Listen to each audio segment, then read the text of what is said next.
ادنی درجے کے جنتی کو 80,000 خادم اور 72 بیویاں ملیں گی، اور اس کے لیے موتی اور یاقوت کا اتنا لمبا چوڑا خیمہ گاڑا جائے گا جتنا کہ جابیہ اور سناخ کے 2 شہروں کے درمیان فاصلہ ہے۔ جنت میں حوروں کا جلسہ ہوگا جس میں حوروں کا یہ مضمون ہوگا کہ ہم ہمیشہ رہنے والیاں ہیں تو ہم کبھی فنا نہ ہوں گی، ہم چین میں رہنے والیاں ہیں تو ہم کبھی غمگین نہیں ہوں گی، ہم خوش ہونے والیاں ہیں تو ہم کبھی ناراض نہ ہوا کریں گی۔ مبارکباد ہے ان کے لیے جو ہمارے لیے ہوں، ہم ان کے لیے ہوں۔ مزید ویڈیو میں آگے بڑھنے سے پہلے آپ سے گزارش ہے کہ اگر آپ نے ہمارے چینل علی وائس کو سبسکرائب نہیں کیا تو سبسکرائب کر لیں اور ساتھ میں موجود گھنٹی کے بٹن کو لازمی دبائیں تاکہ آپ کو اسی طرح کی ایمان افروز ویڈیوز آئندہ بھی مل سکیں۔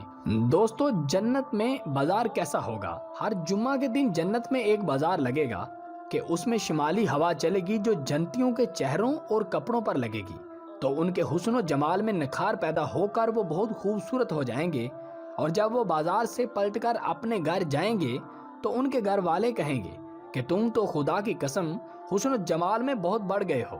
تو یہ لوگ کہیں گے کہ ہمارے پیچھے تم لوگوں کا حسن و جمال بھی بہت بڑھ گیا ہے۔ جنت میں خدا عز و جل کا دیدار، حضور اکرم صلی اللہ علیہ وآلہ وسلم کا ارشاد ہے کہ جب جنتی جنت میں داخل ہو جائیں گے تو خدا عز و جل کا ایک منادی یہ اعلان کرے گا کہ اے اہل جنت، ابھی تمہارے لیے اللہ عز و جل کا ایک اور وعدہ بھی ہے۔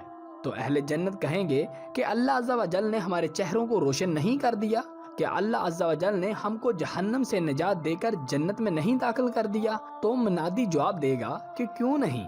پھر ایک دم خداوند قدوس عز و جل اپنے حجاب اقدس کو دور فرمائے گا تو جنتیوں کو اس سے زیادہ جنت کی کوئی نعمت پیاری نہ ہوگی۔ اسی طرح حضرت صہیب رومی سے مروی ہے کہ رسول اکریم صلی اللہ علیہ وآلہ وسلم نے فرمایا کہ جب جنتی جنت میں داخل ہو چکے ہوں گے تو اللہ تعالیٰ فرمائے گا، اے اہل جنت، کیا تم چاہتے ہو کہ کچھ اور زیادہ نعمتیں تم لوگوں کو عطا کروں؟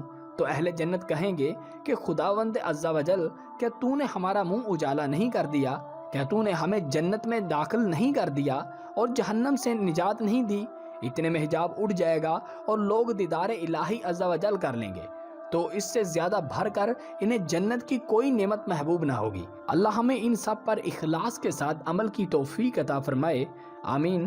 اے اللہ ہم سب کو اپنے پیارے محمد صلی اللہ علیہ وآلہ وسلم کے وسیلے سے معاف کر دے۔ اللہ ہم سب کو علم و عمل کی توفیق عطا فرمائے۔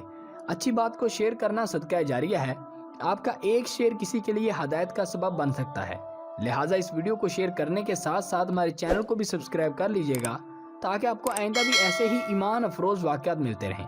اب اپنے ہوسٹ علی عباس کو دیجیے اجازت، اگر سانسوں نے وفا کی تو اگلی ویڈیو میں ضرور حاضر ہوں گا۔ دعاؤں میں یاد رکھیے گا۔ اللہ حافظ۔